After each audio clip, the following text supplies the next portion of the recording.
यहाँ के जो लोग हैं अमेरिकन लोग, वो आई वुड से 28 फरवरी से, जब से ये जंग की शुरुआत हुई है, तब से लोग एक स्टेट ऑफ शॉक में हैं। ये जो जिस तरीके से इरेडिकेट किया है, एलिमिनेट किया है उन्होंने आयतुल्लाह खामनाई को, ये लोगों को डाइजेस्ट नहीं हो पा रहा। डोनाल्ड ट्रंप की जो गोल्स और ऑब्जेक्टिव्स हैं ना इस पूरी जंग को लेके, वो बहुत ही कंफ्यूज्ड हैं। वो कह रहे हैं कि ये तो हमारी जंग नहीं है, ये तो इजराइल की जो एक बहुत पावरफुल लॉबी है अमेरिका में, ये उनका ये बेसिकली नेतन्याहू ने उनको, डोनाल्ड ट्रंप को इसमें इन्फ्लुएंस करके इस जंग में लेके गए। डोनाल्ड ट्रंप के अपने काउंटर टेररिज्म डिपार्टमेंट के डायरेक्टर थे, 2 हफ्ते पहले उन्होंने रिजाइन कर दिया और उन्होंने ट्वीट किया कि ये हमारी जंग नहीं है, ये इजराइल लॉबी की है।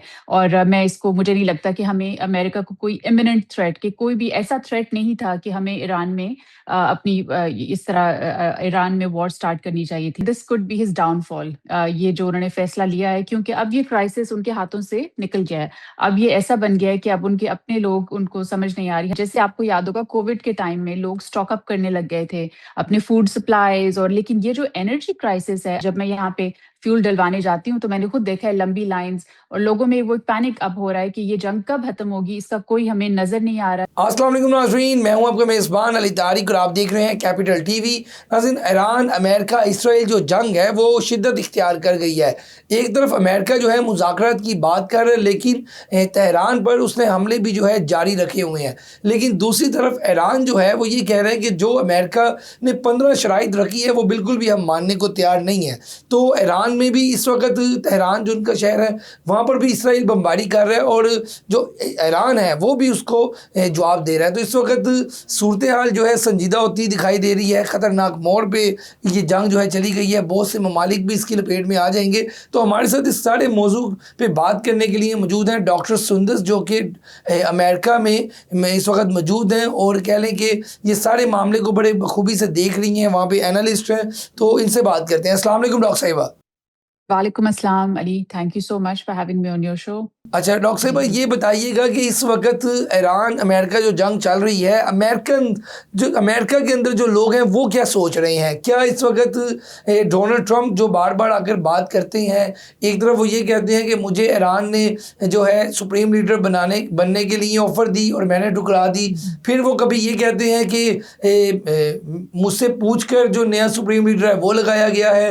कभी वो ये कहते हैं कि ईरान जो है मुज़ाकरात चाहता है लेकिन अपनी आवाम से डर रहा है, जबकि जो ईरान है उसने तो मना कर दिया। उसने कहा बिल्कुल भी हम कोई मुज़ाकरात नहीं चाहते, ना ही हम कोई इनसे राब्ते में है। तो ये जो सब डोनाल्ड ट्रंप बातें कर रहे हैं, इससे अमेरिका के जो लोग हैं वो क्या सोच रहे हैं इस जंग के बारे में, डोनाल्ड ट्रंप के बारे में बताइएगा। जी, बिल्कुल। अली, जैसे कि आपने कहा है कि यहाँ के जो लोग हैं, वो डोनाल्ड ट्रंप की, जब से ये वॉर स्टार्ट हुई है, इसको तो है डोनाल्ड ट्रंप वॉर नहीं कह रहे। ही सेइंग, वो कह रहे हैं कि ये वॉर नहीं है, लेकिन ये एक कितनी ऑब्वियस सी बात है कि दिस इज़, वो इसको एक कॉन्फ्लिक्ट टर्म कर रहे हैं। लेकिन जहाँ पे बॉम्ब्स रोज़ाना गिराए जा रहे हैं, और यहाँ के जो लोग हैं अमेरिकन लोग, वो आई वुड से 28 फरवरी से, जब से ये जंग की शुरुआत हुई है, तब से लोग एक स्टेट ऑफ शॉक में हैं। जैसे कि डोनाल्ड ट्रंप की बाकी सब जो पॉलिसीज़ हैं, जब से वो प्रेज़िडेंट बने हैं, बहुत ही रेडिकल उनकी पॉलिसीज़ रही हैं। लेकिन ये जो आप जाके, जैसे वेनेज़ुएला की उन्होंने जाके वहाँ पे बिल्कुल एक उनकी लीडरशिप को वहाँ से अरेस्ट कर लिया, वो फिर भी थोड़ा डाइजेस्टिबल था यहाँ की पब्लिक के लिए। लेकिन ये जो जिस तरीके से इरेडिकेट किया, एलिमिनेट किया उन्होंने आयतुल्लाह खामनाई को, ये लोगों को डाइजेस्ट नहीं हो पा रहा, क्योंकि ये एक बहुत ही, लोगों को लग रहा है कि दिस इज़ अ ब्रूटल वे। अगर आपने किसी की लीडरशिप को चैलेंज करना है, क्वेश्चन करना है, अकाउंटेबल करना है, तो आप उसको अरेस्ट करें, उनके ऊपर ट्रायल्स करें। लेकिन इस तरह जाके बिल्कुल आप खुलेआम आपने उनको एलिमिनेट कर दिया, और उसके बाद फिर इस जंग की गोल्स क्या हैं, इसके ऑब्जेक्टिव्स क्या हैं? ये यहाँ पे मैं पोलिंग डेटा देख रही थी अली, और यहाँ पे मैं आपको बताऊं कि अभी रॉयटर्स का जो लेटेस्ट पोल आया था, उसमें डोनाल्ड ट्रंप की जो रेटिंग है वो बहुत डिक्लाइन हुई है। अब सिर्फ 36% ऑफ द पब्लिक उनको सपोर्ट कर रही हैं इस टाइम पे। और अभी फॉक्स न्यूज़, जो उनका सबसे ज़्यादा सपोर्टिव पोलिंग कंपनी रही है, उनकी सब, जब ये जंग स्टार्ट हुई थी तो फॉक्स न्यूज़ का ही पोल था जिन्होंने ये एक स्टोरी दी थी कि डोनाल्ड ट्रंप की अभी तक पॉपुलैरिटी कायम है। लेकिन अब आज उन्होंने कहा है कि नहीं, अब वो पॉपुलैरिटी गिर गई है। तो अब ये आपको भी पता है, मिड टर्म इलेक्शंस आ रहे हैं इस साल, तो डॉक्टर साहब, उसमें क्या इसी होगा, पे क्या मुझे बताइएगा, ये पॉपुलैरिटी। जो आप मिड टर्म इलेक्शन की बात कर रही हैं, ये मिड टर्म इलेक्शन कब होने जा रहे हैं? और मिड टर्म इलेक्शन में क्या डोनाल्ड ट्रंप जो है वो ये समझते हैं कि उन्होंने अगला इलेक्शन लड़ना है? क्योंकि जिस तरह के वो काम कर रहे हैं, ये तो कोई भी जिसने इलेक्शन लड़ना हो उसको तो पब्लिक सपोर्ट चाहिए होती है, तो इस तरह के काम करके तो पब्लिक सपोर्ट आप बता रही हैं कि उनको नहीं मिल रही, लोग उनके अगेंस्ट जा रहे हैं, तो ये वो काम ये क्यों कर रहे हैं? क्या पीछे एजेंडा है उनका? एक्चुअली डोनाल्ड ट्रंप की जो गोल्स और ऑब्जेक्टिव्स हैं ना इस पूरी जंग को लेके, वो बहुत ही कंफ्यूज्ड हैं। सो लोग यहाँ पे जो पॉलिसी मेकर्स हैं, मीडिया के लोग हैं, जो कमेंटेटर्स हैं, जो आम आवाम है, वो कह रहे हैं कि ये तो हमारी जंग नहीं है। ये तो इसराइल की जो एक बहुत पावरफुल लॉबी है अमेरिका में, ये उनका ये बेसिकली नेतन्याहू ने उनको, डोनाल्ड ट्रंप को इसमें इन्फ्लुएंस करके इस जंग में लेके गए हैं। तो लोग तो, और आपने देखा जो केंट, जो डोनाल्ड ट्रंप के अपने काउंटर टेररिज्म डिपार्टमेंट के डायरेक्टर थे, 2 हफ्ते पहले उन्होंने रिजाइन कर दिया और उन्होंने ट्वीट किया कि ये हमारी जंग नहीं है, ये इजराइल लॉबी की है। और मुझे नहीं लगता कि हमें अमेरिका को कोई इमिनेंट थ्रेट, कि कोई भी ऐसा थ्रेट नहीं था कि हमें ईरान में इस तरह ईरान में वॉर स्टार्ट करनी चाहिए थी। तो जब उन्होंने रेजिग्नेशन दी, तो ये आई थिंक ये बहुत सिंबॉलिक रेजिग्नेशन थी, बिकॉज इट सिग्निफाइज, और इट एक्चुअली वो रिप्रेजेंट कर रहे हैं लोगों को, जो उनके अभी जज्बात हैं, जो लोग फील कर रहे हैं। और जो मिड टर्म इलेक्शंस है वो इसी साल नवंबर में होंगे।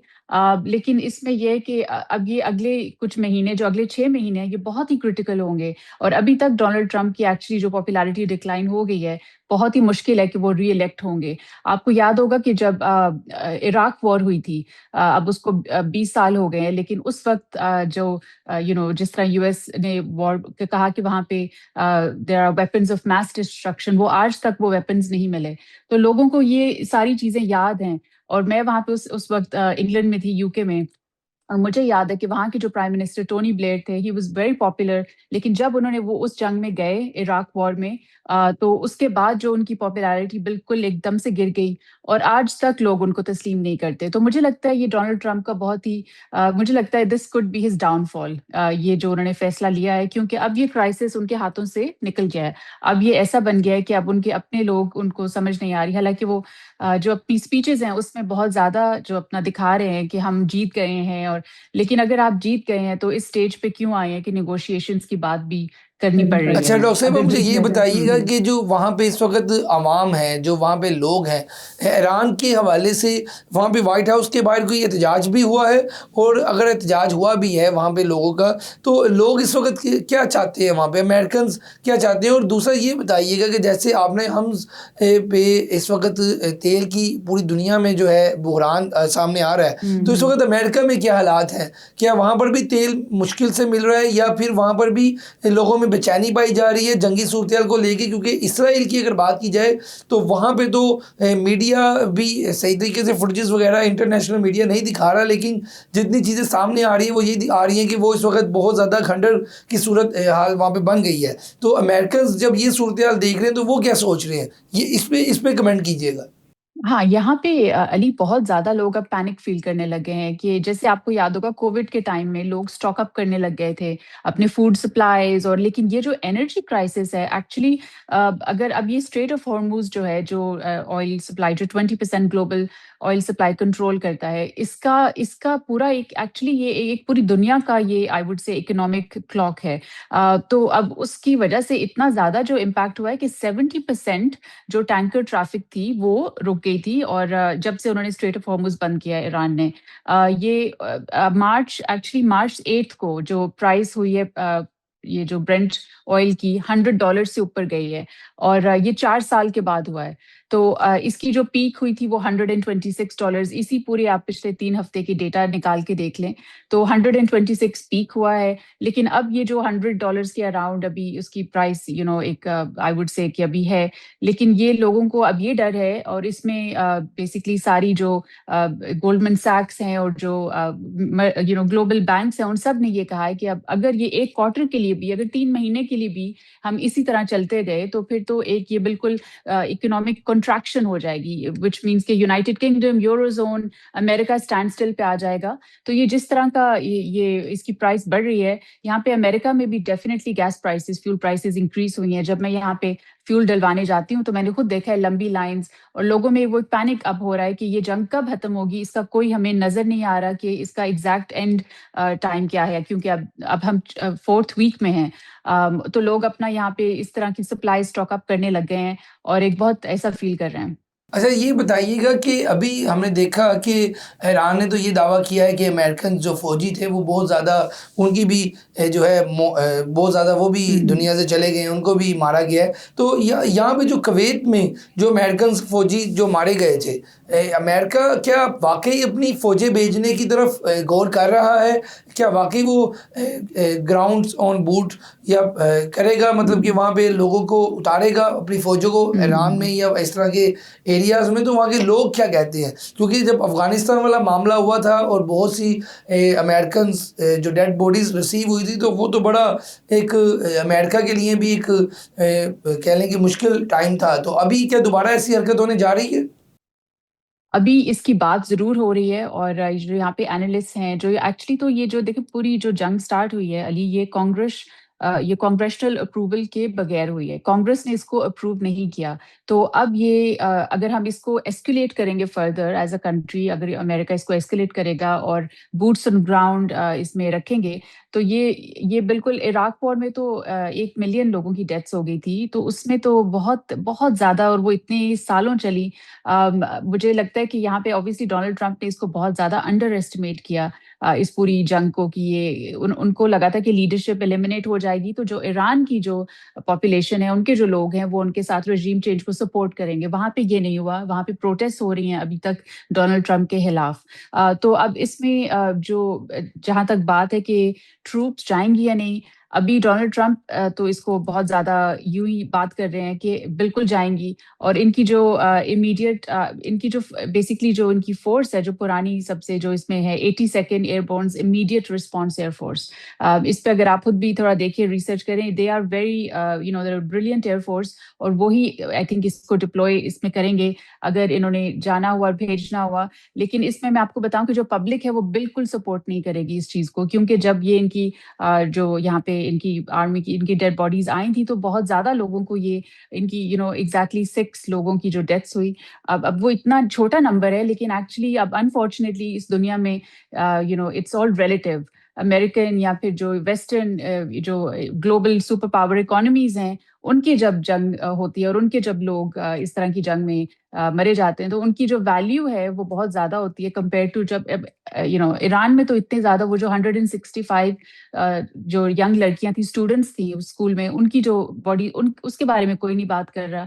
लेकिन यहाँ पे सेंटिमेंट्स बहुत ज़्यादा डिफरेंट हैं। इवन 6 लोग हो, 7 हो, 8 हो, तो उसकी वैल्यू बहुत ज़्यादा है। तो अच्छा अगर अच्छा, ऐसा डॉक्टर हुआ साहब कि ये वहाँ पे बताइएगा, डॉक्टर साहब ये हाँ। बताइएगा कि जो कुछ ईरान ने किया वो पूरी दुनिया के लिए हैरान कुन था। अमेरिका सुपर पावर है, इसराइल टेक्नोलॉजी के लिहाज से बहुत आगे था, लेकिन ऐसी पावर्स को जवाब देना एक जो है वो बड़ा ही बहुत बड़ा काम है। तो ईरान ने ये जो अभी तक जवाब दिया है, तो इस हवाले से हुँ। ही अमेरिका के अंदर लोग क्या सोच रहे हैं? और जंग के हवाले से एक तरफ मुज़ाकरात की भी बात हो रही है, तो मुज़ाकरात के लिए डोनाल्ड ट्रंप कितने संजीदा दिखाई दे रहे हैं? आपको एज़ अ ऑब्ज़र्वर क्या वहाँ पे लग रहा है कि डोनाल्ड ट्रंप कितना संजीदा है मुज़ाकरात के लिए? जो कि बात भी चल रही है कि इस्लामाबाद में अमेरिकन्स और ईरानी क़यादत आकर आपस में टेबल पे बैठेगी। तो इस लिहाज से इस पे कमेंट कीजिएगा। हाँ, ये नेगोशिएशंस के बारे में एक्चुअली बहुत ज़्यादा डोनाल्ड ट्रंप पे पिछले वीकेंड पे बहुत ज़्यादा प्रेशर डाला था। क्योंकि जब उनकी बिल्कुल यूके और यूएस का जो आइलैंड जब ईरान ने अटैक किया, तो एकदम से फिर बहुत ज़्यादा ओवर द वर्ल्ड जो ग्लोबल लीडर्स हैं, उन्होंने डोनाल्ड ट्रंप को कॉल्स की और उनको ये एक प्रेशराइज़ किया कि आप किसी तरह डिप्लोमेसी और नेगोशिएशंस की तरफ जाएँ। तो एंड आई थिंक, लेकिन इसमें चैलेंज ये है कि जो ईरान की तरफ से उनके फॉरेन मिनिस्टर की बातें हैं, और जो वो स्टेटमेंट्स दे रहे हैं, वो बिल्कुल कॉन्ट्रडिक्ट कर रहे हैं।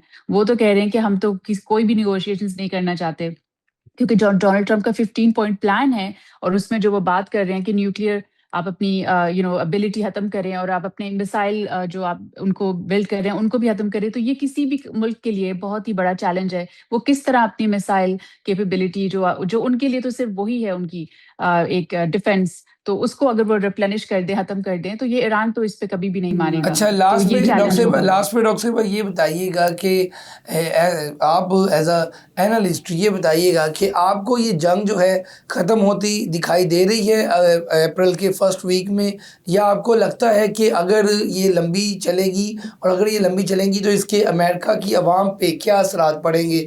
इस पे लास्ट पे कमेंट कर दीजिएगा। ये मुझे लगता है कि अप्रैल के महीने में नहीं खत्म होगी। मुझे लगता है कि एक्चुअली जो डोनाल्ड ट्रंप ने एक स्टार्ट कर दिया है कि देखिए फॉर ओवर 40 इयर्स किसी भी अमेरिकन प्रेसिडेंट ने ईरान को नहीं डिस्टर्ब किया, ना ही उनकी उनके अंदर उन्होंने किस तरह बैरक ओबामा ने उनके साथ एक न्यूक्लियर डील कर ली थी। किसी ने इस पूरे खत्ते को, पूरे रीजन को जाके उन्होंने इराक के साथ क्या हुआ अभी आज तक हमें नजर नहीं आ रहा कि उधर क्या उन्होंने एक पॉजिटिव चेंज आई है। तो बिल्कुल एक वो ऑफ कोर्स पपेट लीडरशिप है। तो ईरान में this is a much serious issue because it's a much bigger country, बहुत बड़ा मुल्क है।